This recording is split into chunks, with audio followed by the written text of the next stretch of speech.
Hi, good morning. Today, I want to share with you 5 shows to watch from 5 different genres, so there should be something for everybody. First on my list is Beef. Beef is a dark comedy that follows Danny, played by Steven Yeun from Nope, and Amy, played by Ali Wong from Always Be My Maybe, who get into a road rage incident and become obsessed with getting revenge on each other. What should have been a frustrating moment in a parking lot turns into a feud that consumes these two characters, affecting both their personal lives and their professional lives. Like, it should just be between the two of them, but it starts affecting their families and their jobs. Something that starts off so small gets so big by the end, but it's a great time getting there, culminating in a satisfying but kind of sad ending.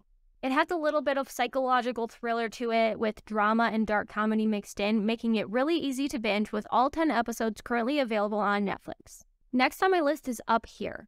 Up Here is a musical romantic comedy series, and now I would not call myself a musicals person. The last musical I saw was High School Musical, but this show was so much fun. It follows Lindsay, played by Mae Whitman from Good Girls and Arrested Development, and Miguel, played by Carlos Valdez, who was in the Flash TV series. I didn't see that, but I looked it up on IMDb, and I hate his hair in that.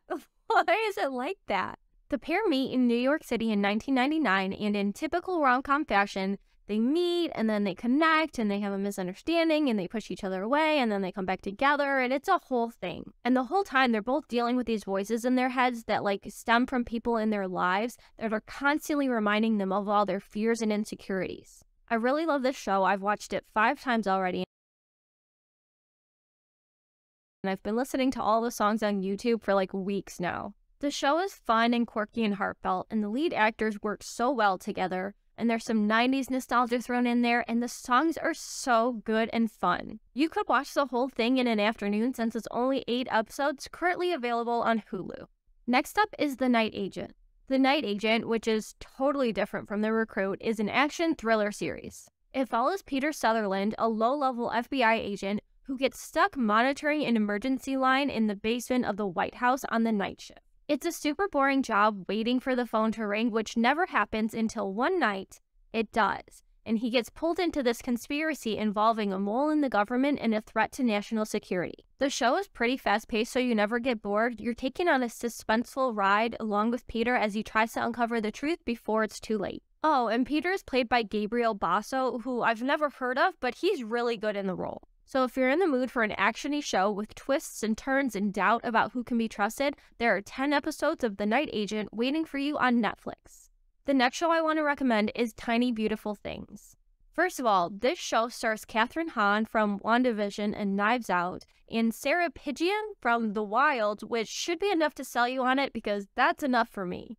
But fine, I'll tell you more. Tiny Beautiful Things is a drama series that follows an adult Claire, Kathryn Hahn, as her life is falling apart. Given the opportunity by a friend, Claire starts writing for an advice column, and she bases the answers that she gives on her own experiences, which include losing her mother as a young adult, something that had a profound impact on her life. We get a lot of flashbacks to younger Claire, exploring what her life was like shortly before and after losing her mother.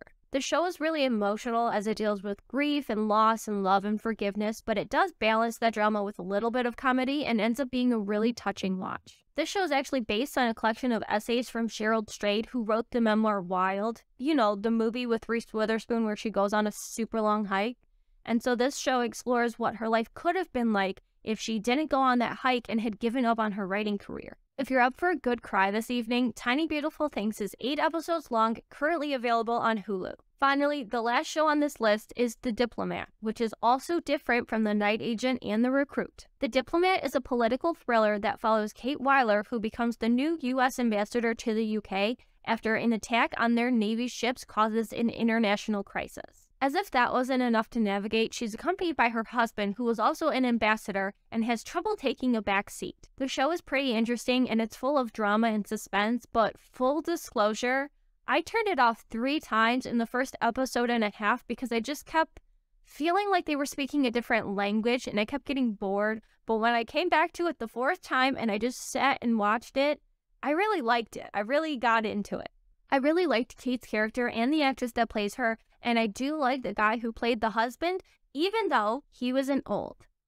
Fuck that movie. But if you're willing to overlook Rufus Sewell's prior acting credit, The Diplomat is a good show to fill any House of Cards-sized hole in your life, with the first season available on Netflix and a second season already confirmed. So those are 5 show recommendations for you to check out. Hopefully one of these shows sounded interesting to you. I know not everybody likes every genre, so I tried to get a good range this time. If you've seen any of these shows or if you plan on checking them out, let me know in the comments what you thought of them. Be sure to like and subscribe. Please and thank you. I'm gonna go watch Up Here again.